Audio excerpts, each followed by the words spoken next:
मुगलिया शान और शौकत का एक अद्भुत नमूना राजस्थान का शहर अजमेर, जहां हर साल लाखों हिंदू मुसलमान आकर एक अच्छी मिसाल कायम करते हैं। भारत में एक दौर ऐसा था जब यह शहर दिल्ली के हिंदू राजा पृथ्वीराज चौहान के अधीन हुआ करता था, जिस कारण पृथ्वीराज चौहान को अजमेर पति भी बुलाया जाता था। इसके बाद इस शहर को प्रसिद्धि तब मिली जब दिल्ली तख्त पर बैठे मुगल बादशाह जलालुद्दीन मोहम्मद अकबर दिल्ली सल्तनत पर मुगलिया परचम बुलंद करने के बाद अकबर औलाद को तरस रहे थे।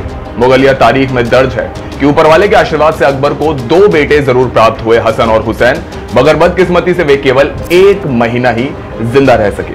मुगल दरबार के मशहूर लेखक अबू फजल अपनी किताब आईने अकबरी में लिखते हैं कि अपने राजस्थान प्रवास के दौरान अकबर को पता चला कि अजमेर में ख्वाजा मोइनुद्दीन चिश्ती की दरगाह है, जहां हर साल लाखों लोगों की मन्नत पूरी होती है। अकबर ने मन्नत मांगी कि अगर उनका एक बेटा हो जाएगा तो अजमेर शरीफ पैदल आकर सिर झुकाएंगे, और हुआ भी कुछ यूं ही।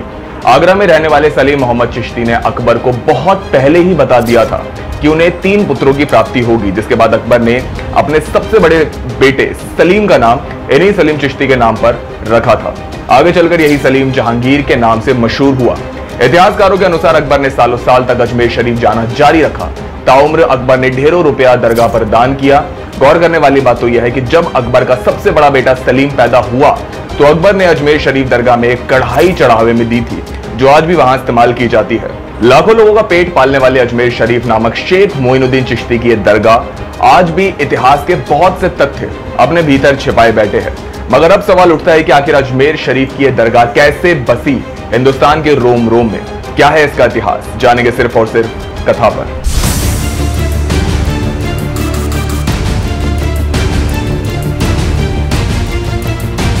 नमस्कार आप सभी को दोस्तों, मैं हूं आपके साथ मिहिर जैन और आज मेरे साथ है कैमरामैन उमर अंसारी। राजस्थान के शहर अजमेर में मौजूद शेख मोइनुद्दीन चिश्ती की यह दरगाह मशहूर है अपने उस एक जिक्र से, जिसके तहत लोगों का मानना है कि अजमेर शरीफ में आने वाले हर एक शख्स की तमाम मनोकामनाएं, तमाम मुरादें यहां आने से पूरी होती हैं।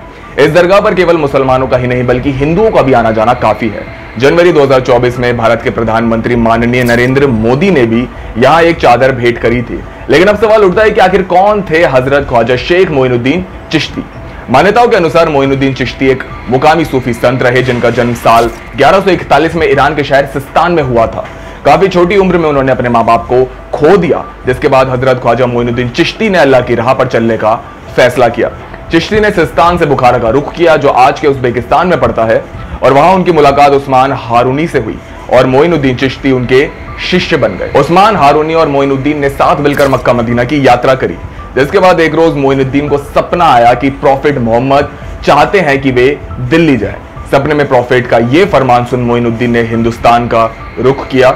आज्ञा के अनुसार मोइनुद्दीन पहले दिल्ली पहुंचे और फिर उसके बाद अजमेर जाकर मोइनुद्दीन ने विचारों से लाखों लोगों को अपना भक्त बनाया, जिसके बाद उनका नाम पड़ा ख्वाजा गरीब नवाज, यानी कि गरीबों का भला करने वाला।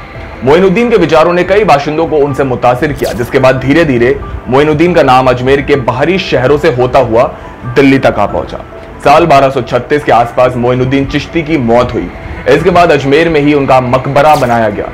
बीते समय के साथ कई हस्तियों ने यहां दान पुण्य किया, जिससे होते होते आज ख्वाजा गरीब नवाज की दरगाह हिंदुस्तान के तमाम मुकामी मज़ारों में शायद सबसे आगे है।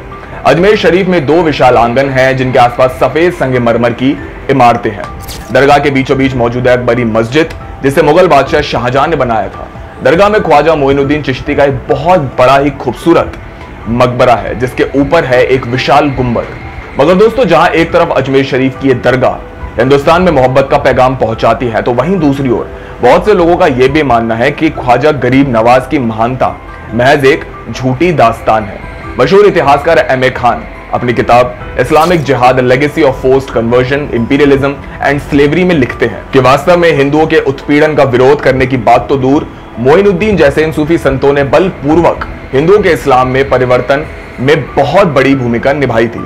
यही नहीं, सूफी संत मोइनुद्दीन चिश्ती के शागिर्दों ने हिंदू रानियों का अपहरण किया और उन्हें मोइनुद्दीन चिश्ती को उपहार के रूप में प्रस्तुत किया। ऑफ इंडिया के मुताबिक मोइनुद्दीन चिश्ती मोहम्मद गोरी की सेना के साथ भारत आए और गोरी द्वारा अजमेर को जीतने से पहले वहां गोरी की तरफ से अजमेर के राजा पृथ्वीराज चौहान की जासूसी करने के लिए अजमेर में बस गए थे। यहाँ उन्होंने पुष्कर झील के पास अपने ठिकाने स्थापित किए। मध्ययुगीन लेख जवारे फरीदी में साफ लिखा है कि किस तरह चिश्ती ने अजमेर के आना सागर झील, जो कि हिंदुओं का एक पवित्र तीर्थ स्थल है, उस पर बड़ी संख्या में गायों का कत्ल किया और इस क्षेत्र में गायों के खून से मंदिरों को अपवित्र करने का काम किया था। मोइनुद्दीन चिश्ती के शागिर्द प्रतिदिन एक गाय का वध करते थे और मंदिर परिसर में बैठकर गोमांस खाते थे। सैयद अतर अब्बास रिजवी अपनी किताब भारत में सूफीवाद के इतिहास में भी इन्हीं सब बातों का जिक्र करते हैं, जिनके तहत हमें यह पता चलता है कि आखिर कौन सा काला अध्याय है अजमेर शरीफ का जो हम सभी से छिपाया गया है।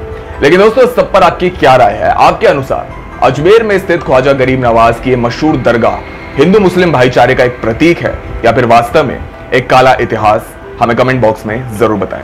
दोस्तों, वीडियो पसंद आई हो तो वीडियो को लाइक करें, शेयर करें, सब्सक्राइब करें और साथ ही बेल आइकन को भी जरूर दबाएं ताकि आपको हमारी तमाम वीडियोस की नोटिफिकेशन सबसे पहले मिल सके। कैमरामैन उमर अंसारी के साथ मिहिर जैन, कथा।